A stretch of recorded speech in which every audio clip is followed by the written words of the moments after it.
Hey guys, so before we get started, a while ago somebody asked me to make a video, a Q&A video, and so I will. I'll make a Q&A video next, so if you have any questions for me, just ask them in the comments to this video, and then I'll compile them and answer your questions.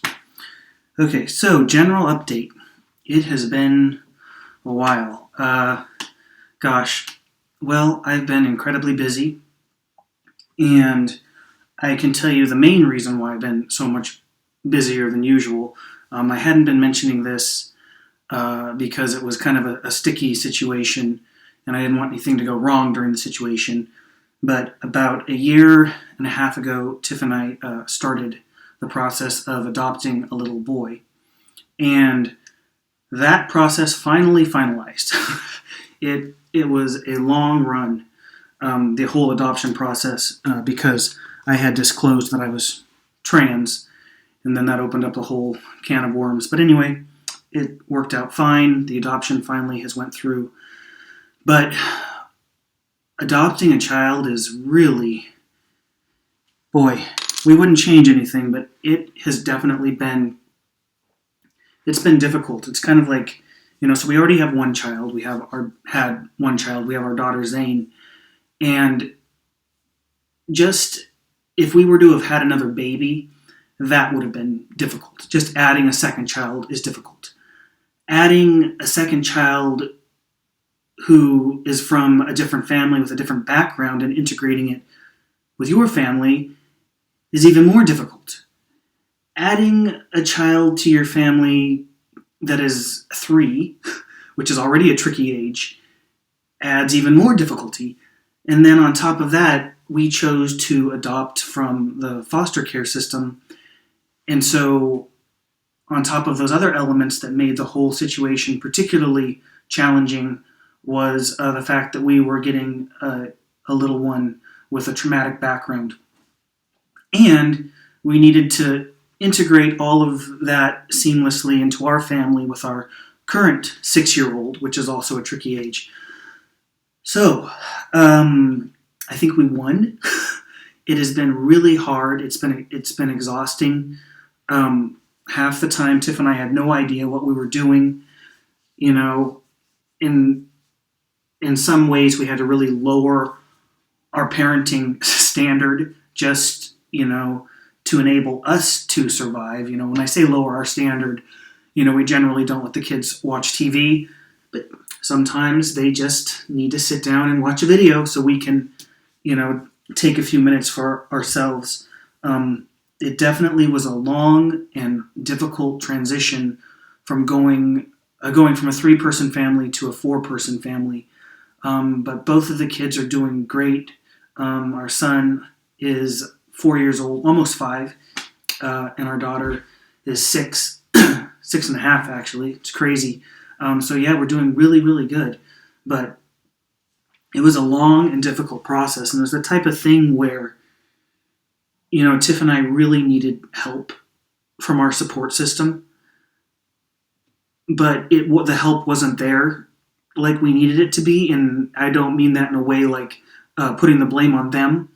It was the type of situation where we didn't even know what we needed help with. We didn't even have the questions to ask. Like, I need help with, I don't even know what we needed, but we needed help, and, it wasn't there, at least in the beginning. And so it was it's been a difficult year and a half, but we got through it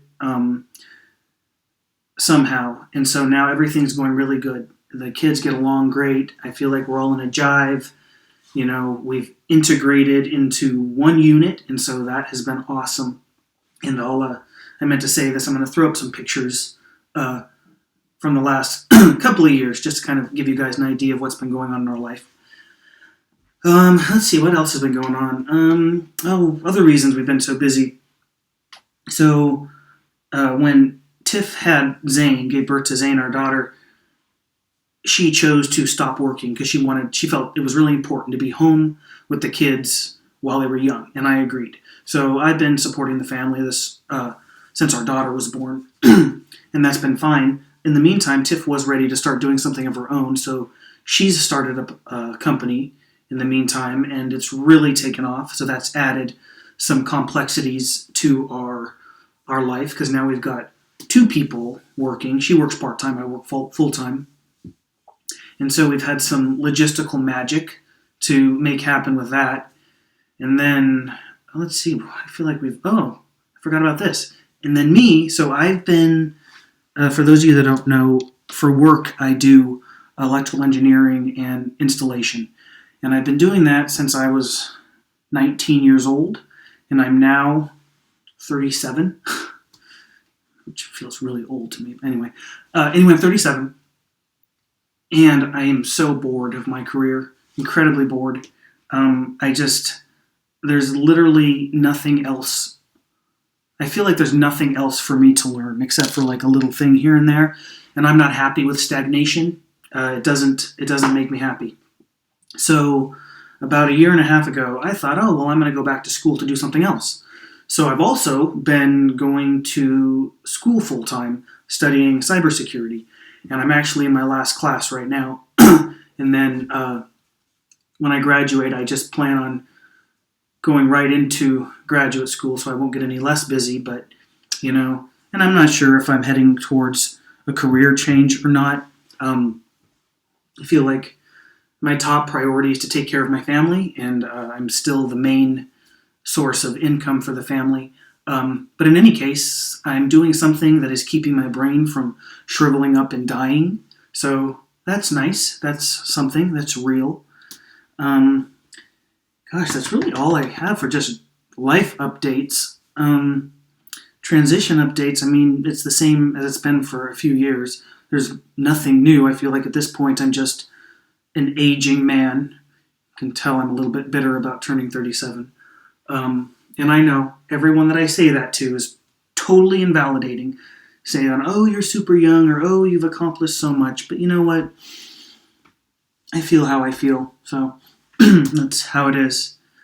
It's been good though. I'm interested to hear what all of you are curious about. I feel like my life is just it's so normal. I just am a man that gets up and goes to work and brings home money and comes home and takes care of my kids and loves my wife, and that's what I do. It's normal. So I hope you come up with something good. And if not, I will be happy to answer very boring questions too. All right, peace.